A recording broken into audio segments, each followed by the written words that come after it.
to the Coach Bryan Moore Show. I'm Margaret Ann Prater alongside Coach Bryan Moore, and we're here to review the Jackson-Olin ball game and look forward to Coleman. But let me remind you to please tune in to the Hartselle Tiger broadcast, where you can find this video as well as highlight videos and all sorts of information about the Hartselle Tiger football program.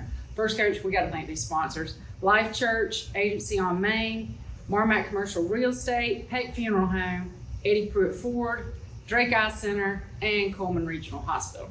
Okay, Coach, the average fan, I looked at last week's numbers and I thought, oh my gosh, these things are out of control. And now I look at this week's numbers offensively. Right. And it looks more like a week 2 program rather than a week 10. Last week was a week 10. Yeah, right. So, is that normal? How did you feel about getting back to normal? I thought they were a little bit better defensively than Austin. They got some players now at Jackson-Olin and some kids that challenged us athletically. Some runs, if you look back, that Rye makes and scores, they got him on the ground. They were 15 or 20-yard runs instead of 80-yard runs. Right. And so that goes a long way, and that was the reason for the scheduling. We did that on purpose so that we could play people that could tackle him, So I thought overall we ran the ball a little bit better in the game. We did not throw it great. We didn't throw and catch it great.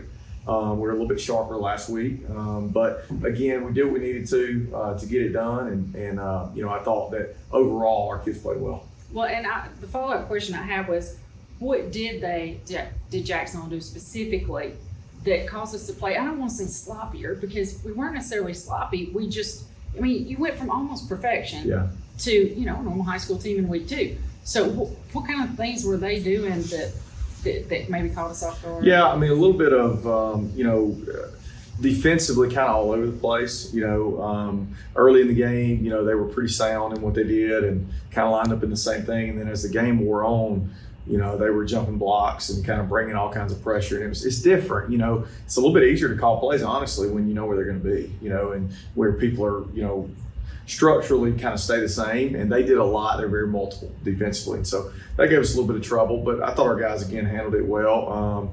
A week ago was unbelievable the way that we threw in. 25 to 28 is a crazy number. That's not normal. Yeah. That was a great night.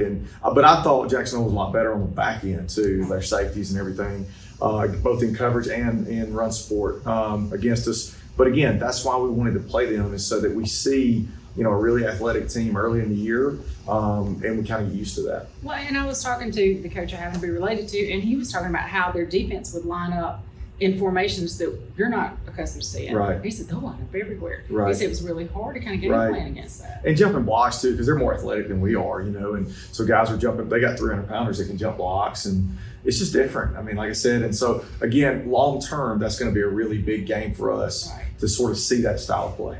And that being said, I'm just, that was not necessarily negative, but we won 39-6. You had 364 yards of offense. Right. So what are some positives you saw? Well, a lot of that was short fields too. Right. For the second week in a row, we didn't have any 3-and-outs. So for us, that's, if we don't make a first down and have to punt, that's a 3-and-out. And we hadn't had one this year. That means that we're staying on the field, driving the ball. We actually met more of our goals that we talk about this week than we did a week ago. Sometimes games are deceiving based on field position. The rhythm in the game was not good. I thought the game was slowed down on several timeouts and just, penalties and things. It was a little bit sloppier than Austin. Sort of our fan question of the week. and offensively, it's a rhythm thing. That's what offensive football is all about. I thought we improved defensively. I know we're going to talk about that, but I thought we were much better. Tons of takeaways. Again, tons of short fields. In the second half, we kind of bled the game. We really didn't, try to throw it over their head a whole lot. We wanted to stay healthy and kind of finish the game the right way. And so overall, I was pleased with where we were. Well, and let's talk about performances individually. Eli Tidwell, your Eddie Pruitt Ford player of the game. Last week, 3 touchdowns, 179 yards. This week, 2 touchdowns and 95 yards. He's Mr. Consistent. He is, man. He's just a great kid, great just student, person, just all of it. Like I said, he's extremely well-rounded. He's a guy that a lot of kids would want to be like, and he's a role model and great parents and all that. And he's producing, and he's He has been for a long time, but he's sort of been the number 2 guy with Isaiah, and they do it together. And for them, because Zay's going to have one of those breakout games too. Soon it's going to be Isaiah that's in here, and so that's the balance. And then Ryan too, his opportunity to break out. And I thought, to talk about our kids, I thought he was really good, had to battle, against a really big and athletic front. Took a lot of hits, carried it 20 times, which is more than he's ever carried in his career. We try to keep him around 15 carries a game, but we had to keep pressing and finish. But again, that 3-headed monster in Landon Blackwood, I thought played good. He had a big catch early in the game where he jumped and caught it, ran for a touchdown. So we're getting a lot of balance right now. And that's lots of guys touching the ball. And I have been so excited about asking this question. 2 words, Zeke McCann. He caught 2 passes. Oh my gosh. I know he's been your guy kind of behind the scenes all these years. Way to start, earning that position, and then he got 2 passes. Right. A good friend of mine told me about a book talking about it and having it. We're talking about that. We're talking about the it factor right now with our team, our character message. And, a year ago, I don't know that Zeke had it, but I think the weight room kind of gave him that, his confidence level, the way he carries himself. And so, that's going to continue happening. No, he's not. He's not going to catch 10 balls a night, and he's, hopefully we'll get him in the end zone or some, at some point during the year. But the way that he's blocking and the way that he's leading and communicating, he's really done a good job. And you've seen his progression through his career. Well, you talk about owning it. You talk about a kid buying into your program. No doubt. He's a program kid. He was a center when I got here, going into his 10th grade year, played backup center behind Tide for a year. And then we said, man, he's agile enough to play some fullback, and we've seen his role expand. Last year he was a glorified guard. He was in there blocking 6 linemen basically. And this year he's able to get out in the flats, and we're not going to ask him to run a wheel route or run by people, and the defense knows that. But we can horizontally stretch people with him, and he's become a lot more consistent with his hands. Yes. And I've got Rob Fletcher as my last question. 167 all-purpose yards. Yeah. He wasn't the highlight reel this week, right? But 167 yards to 364, that's pretty significant. Grinding it out too, tough yards. There were some tough carries in there, some 3rd and 1s in there. That's his progression. As a 10th grader, it was about slashing and finishing long runs, which he can do, natural God-given ability. But now it's about tough yards. And honestly, frankly, I told him this is what colleges want to see. He's not a huge back. If he can play Division I football, which he can, he's going to have to make some tough yards and be tough and physical.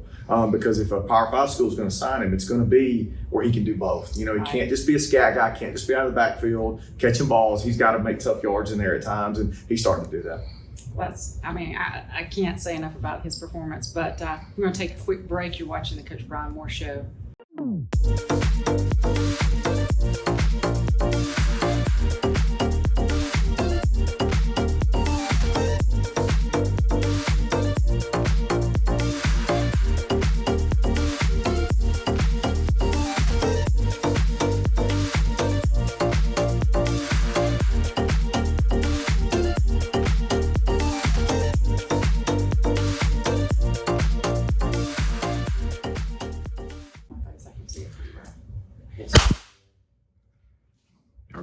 We're here with our Eddie Pruitt Ford Player of the Week, Eli Tidwell. And Eli, I have a few questions to ask you. I know you had a really good performance last week. You had 95 yards, 2 touchdowns. And then, Austin, you were kind of our runner-up, really close with 179 yards and 3 touchdowns. So, you've had a really good start to your season. So give me your favorite part of the season so far.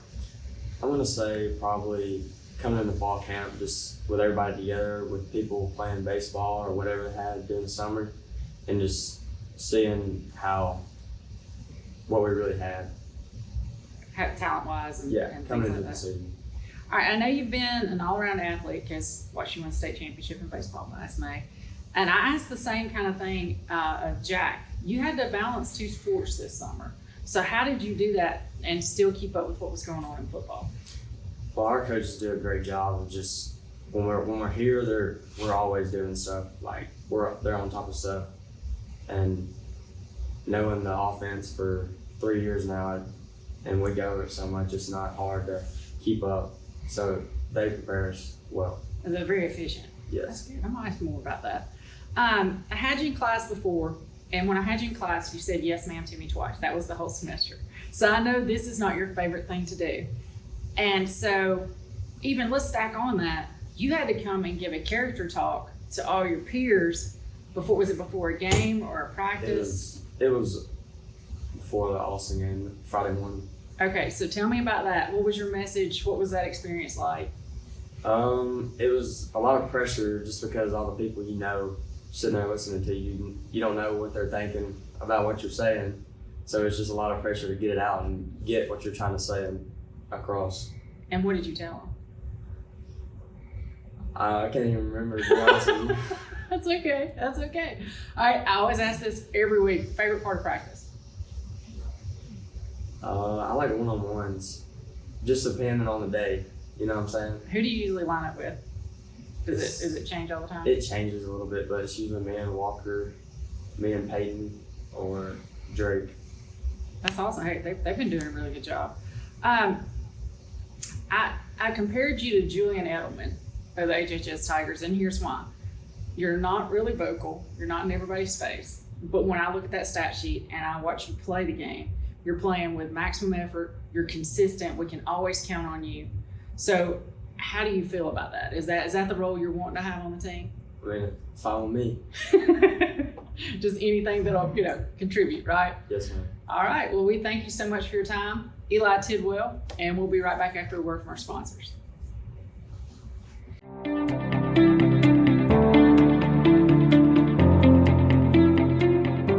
Hi, I'm Jenny Tankersley. I'm Dwight Tankersley. And I'm Rejane Hampton, and we're your agency on Main. Local realtors here to serve you. One of our team members will be more than happy to find you that perfect home.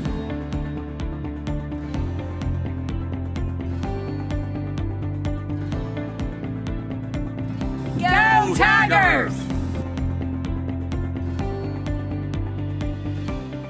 We're back with the Coach Bryan Moore Show, and Coach, let's talk about defense.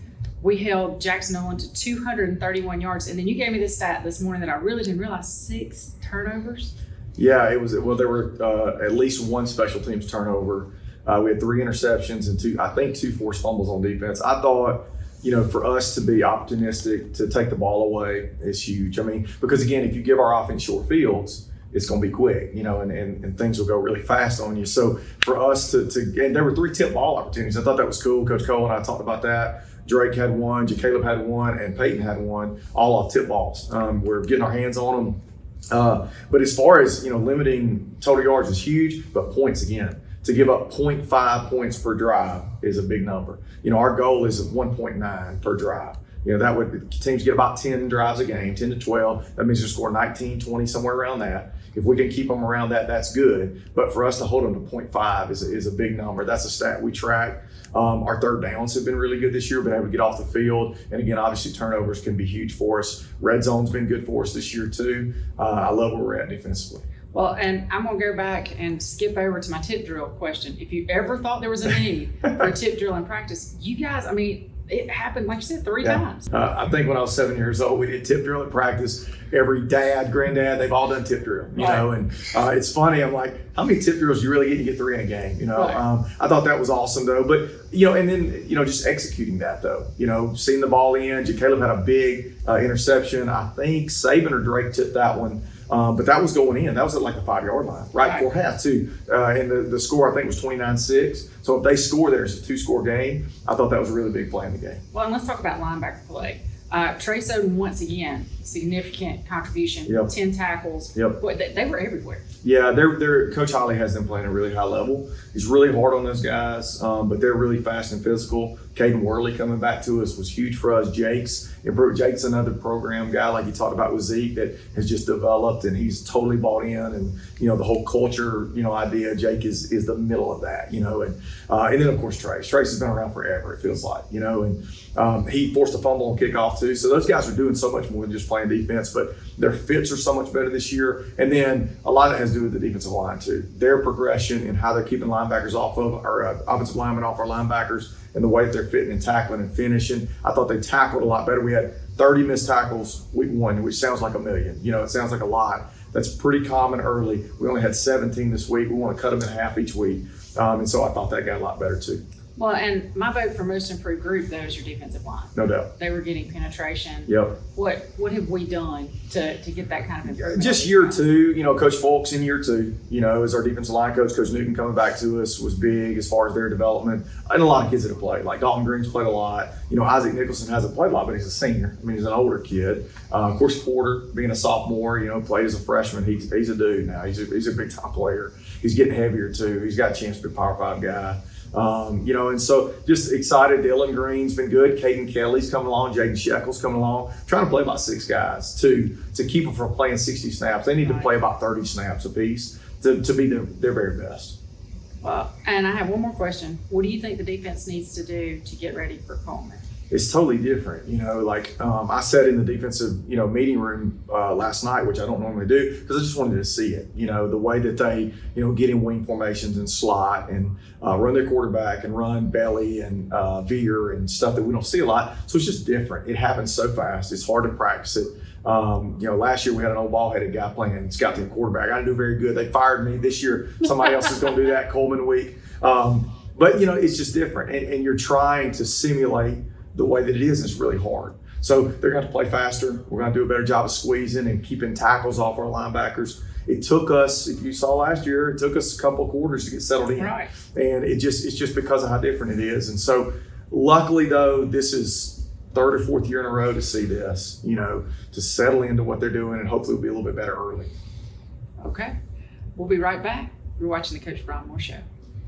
I'm Ray Lampe, Dr. Barbecue, and I'm here to tell you about the Big Green Egg, the ultimate cooking experience. The versatility of the Big Green Egg is unmatched. It delivers big results as a grill, a smoker, and even an outdoor oven. Grill burgers, kebabs, steaks at 800 degrees, slow smoke a perfect slab of ribs, and even bake a crispy pizza. When the doctor cooks, I demand the best, and that's why I cook on the Big Green Egg, the ultimate cooking experience.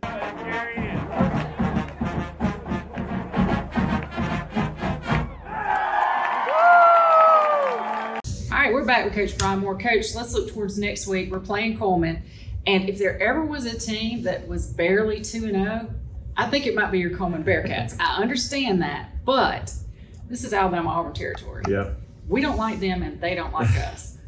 So, every time these two teams get together, it's a dogfight. It has been, and I've been part of this rivalry on two sides, which is interesting. Been at Jasper, that's a big rivalry with them and Hartselle. I can't say Jasper is as big as this one. This one's huge, and but it's a lot of fun to play. The kids play forever against each other. They start as 7th graders. We play every level of football against each other, 7th, 8th, 9th, JV, and varsity. And so, and I'm sure there's a youth sprinkled in there somewhere, but it's fun to go through this. Last week was harder to get kids ready to play than this week. It just is. Austin and Coleman is easier. You have, sharper mental focus, better practices. But again, they're really good and do a good job with what they do. They do a great job of staying within their lane. Coach Glasscock is a friend and a good football coach, and they know who they are, and they don't get outside their box, and that's why it's so hard to win. It's because they limit possessions, they keep the ball away from you. They're very good at what they do, and that is very unique. And the 2-0 deal, the Marshall game was wild. I talked with him after that. I've never seen a game like that. And, no. How Marshall fumbled and Coleman. Victory formation, right? Yeah, well, and to Coleman's credit, they didn't stop playing. Their kids, even there when it didn't look good, kept playing and recovered a fumble to win the game, and they just kept fighting. That's the kind of program they have right now, and that's a testament to Coach and what he does there. But we'll have to play really well. Going there, as everybody knows, is a fun environment, but it's a tough place to play, and so we'll have to be ready. Well, and speaking of going there, I'm going to ask a question for the people at home. We went over it during our preseason show, which was a great show, by the way. But why are we going back 2 years in a row? Yeah, so it's really out of our control. You classify, and then your region changes. We went to Region 7, and all of our teams are there, and so you literally draw out of a hat basically, and whatever number you pick is where you go. You don't have any say so. So same deal. Decatur's coming back to us this year. We're going back to Muscle Shoals. So every 2 years it's just a totally new deal, clean slate. And so I know everybody's like, man, having to go there back-to-back years is tough. But again, that's kind of out of our control. Well, and let's talk about last year's game.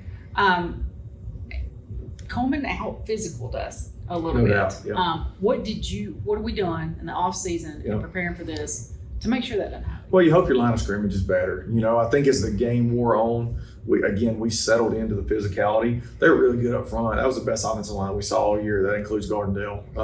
They were really good. And again, with what they do and how they come off the ball, and everything just happens so fast that you have the speed of the game gets on you. And so I thought, again, as the game wore on, we settled and we're okay. But yeah, that halftime talk wasn't pretty now. I mean, I can just tell you.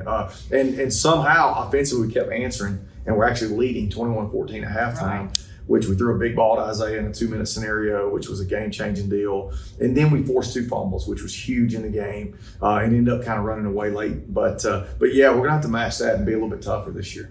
Well, and so tell us who we're looking for, who we're going to be watching on Coleman's Yeah, team. different deal. I mean, their quarterback is a really good player. He's a 2-year starter. Ran the ball really good against us last year. They're opening it up a little bit more. He's throwing it around. He's got a good arm. Big receiver number 1 is about 6'5". They always seem to have a 6'5", 6'6". He's I think one of the basketball kids. They won the state championship in basketball. He's a good player. Defensively, number 5, their linebacker is a good player. 6, the fullback will also play defensive end. And he's a load, 230 as usual. It's hard to tackle, and that's kind of gang tackle. And he makes tough 3-4 yard runs. When he's hit at the line of scrimmage. So yeah, they're going to be good again, and they all look the same. It's funny when you cut on the film. They're all, and they all play so hard. I don't know how they do that from a cultural standpoint. But you better match that, and you better play with the same effort they do. Okay, or they're going to beat you. And so that's always the deal, because they do a great job of playing really, really hard. All right, well, we're going to be right back. Thanks, Coach. After a word from our sponsors, you're watching the Coach Bryan Moore Show. Peck Funeral Home is owned and operated by folks who live in the same communities they serve. Our employees are the heart of our business. The funeral home proudly employs over 30 local individuals. Currently, the funeral home is managed by Jeff Halbrooks, who has held that position for over 20 years. Our goal is simple and has remained the same now since 1929. Peck Funeral Home strives to provide genuine service from the heart. All right, and we're back, Coach. One more segment here, the Eddie Pruitt Ford fan question of the week. What in the world was the issue with the uniforms? I mean, I think I've heard in class today, first quarter was 45 minutes. Yeah, that was the longest game I think I've ever been a part of. That was in regulation. They didn't have a lightning delay or overtime. What happened was the AHSA sent out a memo on Friday saying that, knee pads, make sure knee pads are covering, and mouthpieces and all that stuff. And so the officials were doing their job, adhering to the rules. The problem with pants, to address this issue, is that they're not very big. Same as the jerseys. If you've ever seen those things, they're tiny. It's hard to cover knees. It's hard to pull them over shoulder pads. It's just the way they're cut nowadays. And it's very difficult to do. So like if you're 6'2", like Isaiah, his pants, he wears a size small pants, okay? And they like them tight as they can be. And they have a hard time pulling them over their knees. And so that's we've got to do a better job of handling that. The mouthpiece thing, I do not understand. As a player, I try to keep my teeth, you know what I mean? I don't understand not wearing a mouthpiece. I've never understood that. But some of them will hang them down or put them in their helmet and not put them, and you got to have them. It helps to prevent concussions. And, but the stoppages in play were rhythm killers. The first drive was a 13-play drive, 9 plays, and then like a 10 or 15-minute stoppage in play. I don't understand that. At least if they're going to do that, we got to speed that up. Well, I was going to ask a follow-up question. In SEC play or college play, that is assessed during warm-ups. That's why the officials are walking around. They're checking this out so they can handle it beforehand. Right. I've never seen it stopped in the middle of a quarter after you've been playing that long to try to assess. I agree. That. And then the heat timeout deal. I understand the heat timeout and what we're trying to do. Obviously, we don't want a kid to overheat. I think J.O. had a kid that kind of overheated that they had checked. Of course, we had our docs on the sideline, which was huge, to make sure the kid, everything's fine. But yeah, that kind of thing, it just kills the momentum in the game. And I think that's something that, now it's up to us as coaches to propose these legislative pieces to our association. But we've got to do a better job of not killing the momentum in the game because they can affect it so much. Okay, thank you, Coach. We'll be right back. You're watching the Coach Bryan Moore Show. At Marmac Commercial Real Estate, our focus is providing service second to none. If you're looking to buy commercial property, development land, income-producing properties, or a farm, call the Marmac Commercial team. We provide service second to none. You can reach us at 256-214-2196 or 214-2227, or you can find us on our website at www.marmaccommercial.com. All right, this week's play of the game, of course, from the player of the game, Eli Tidwell. Eli is here in the slot. He's number 2. This formation is tight end nub up top. Okay, Zeke's up top with his hand on the ground, and then 3 receivers away. We like this. It's really tough as far as the passing strength, as you can see, and then the run strength being up top. It's a tough deal for the defense. This little RPO, so the front is it has a certain run scheme they're blocking. Inside zone, it's locked on the backside. We bubble 3, which is Isaiah, who draws a lot of attention. And then Eli works a slant right here, okay, as 2. We really like this concept. Again, it looks like bubble screen or run, all right, which gets the eyes in the wrong place, you can see, and then there he goes. We had another one that was dropped for a touchdown later in the game, but Eli came back and did this, and really, that play really finished him off and pushed this game to a 3-score lead, which was a great finish. But again, huge play here, good throw by Jack, right on his face mask, as you can see, and Eli finishes the run. Really good job.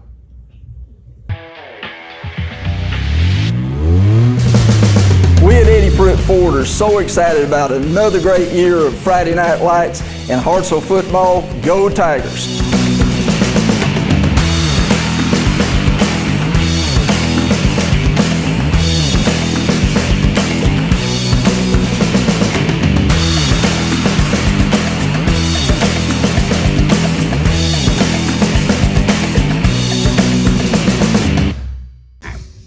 All right, we're back, and I'm going to tell you about this week in Hartselle High Athletics. Starting Wednesday, August 31st, 9th grade volleyball is going to Hazel Green to face Hazel Green, Bob Jones, and Sparkman.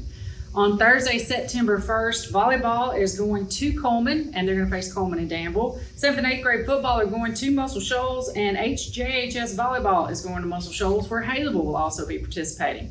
Friday, September the 2nd, we're going to travel to Coleman to face the Coleman Bearcats in football. Saturday, September 3rd, we've got our first swimming and diving event at the Huntsville Aquatic Center. Varsity volleyball is going to Gunnersville to play in the tournament, and cross country is in Moulton at the Pepsi Classic. Monday, September the 4th, volleyball is going to host Decatur. And Tuesday, September the 5th, we're going to have our homecoming kickoff event because Labor Day week is going to be homecoming week as well. We thank you for watching. You've been watching the Coach Bryan Moore Show.